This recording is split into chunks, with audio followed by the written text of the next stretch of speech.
Olá galerinha do YouTube, hoje estou aqui gravando mais um vídeo e desta vez é para mostrar para vocês o mapa de parkour.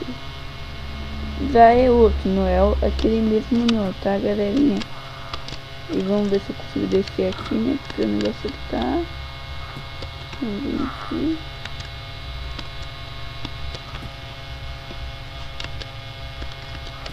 Eu não quero descer não, hein? É aqui não. Aí, foi. Vai mais. Aí. Então vamos pro vídeo. Nós vamos pra essa casinha. E nessa casa tem o mapa. Aí, ó. Ele é muito difícil esse mapa. Ó, você não pode cair.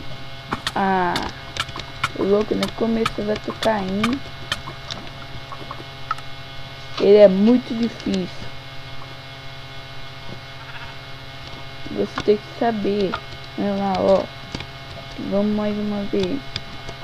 Olha, covardia. Então é isso, galera. Era só para mostrar para vocês como que é esse mapa. O link vai estar na descrição.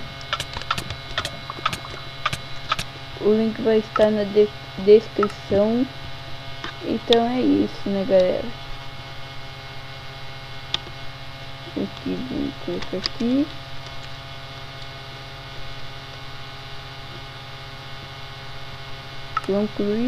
Concluído e voltar para o jogo.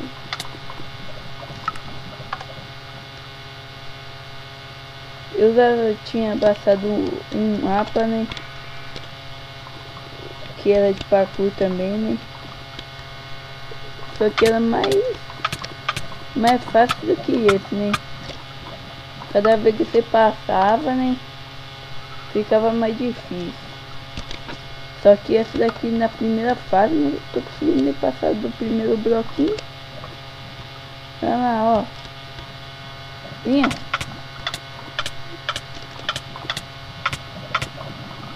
Então é isso, né, galera? Nós se vê com outro, nós vamos se ver depois.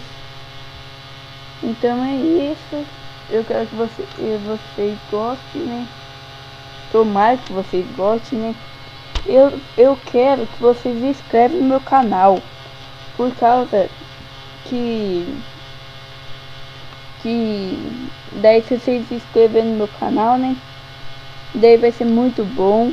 E eu tô dando os mapas meu pra vocês, tudo, né, e vocês aí nem para inscrever no meu canal.